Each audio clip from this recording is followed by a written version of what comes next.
Je ne suis pas venu appeler des justes, mais des pécheurs afin qu'ils se convertissent, nous dit le Seigneur. Bienheureux pécheur converti, car c'est pour toi que le Seigneur est venu. Il est venu pour toi, qui as accumulé les péchés, mais qui désire les convertir en vertu par amour de Dieu. Il est venu pour toi, qui es blessé par tes péchés, afin que tu les convertisses en source de guérison par amour de Dieu. Alors, frère ou sœur, si ton passé de péché te fait pleurer, sèche tes larmes et regarde vers l'avenir plein d'espérance, car c'est pour toi en particulier que Jésus est venu. Si le poids de tes péchés t'écrase et que tu sombres dans le découragement, souviens-toi que Jésus s'est laissé écraser pour toi par amour, afin que tu te relèves, car tu as une valeur infinie à ses yeux. Jésus n'est pas venu t'accabler pour tes péchés, il est venu t'en délivrer. Il n'est pas venu te corriger, il est venu t'aimer pour que tu te corriges toi-même. Sois donc assuré que le nombre et la gravité de tes péchés ne sont pas une limite, un obstacle à son amour, car il ne regarde pas tant le péché, mais ton désir sincère de te repentir de ton péché. Si le nombre et si la gravité de nos péchés répugnaient, rebutaient Jésus-Christ, il n'aurait jamais pardonné au bon larron qui a mené une vie nauséabonde de péché.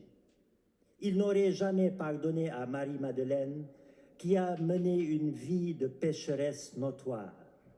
Il n'aurait jamais pardonné à ces bourreaux au pied de la croix qui ont commis au plus haut point un crime de lèse-majesté. Quand les autres voyaient en eux la monstruosité de leurs péchés, Jésus voyait en eux la possibilité de se convertir et de se sanctifier.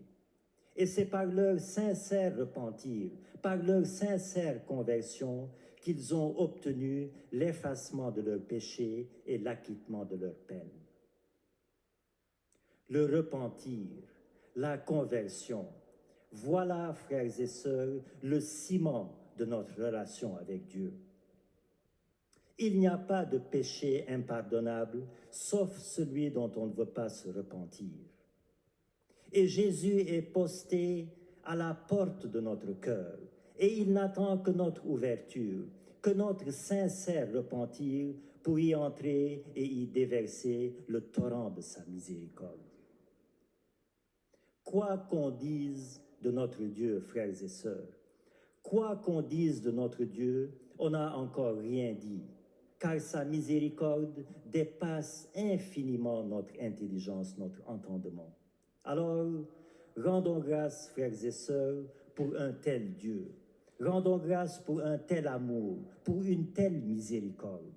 Et en reconnaissance de cet amour qui nous rassure, mais qui nous responsabilise en même temps, eh bien, offrons-lui en ce temps de carême notre sincère conversion, en regardant nos péchés, non pas comme un signe culpabilisant de notre indignité, mais comme un tremplin pour nous élancer sans retard vers ce Dieu qui nous aime et qui est venu non pas pour des justes, mais pour des pécheurs, Jésus-Christ, notre Seigneur, notre amour et notre fierté d'être chrétien.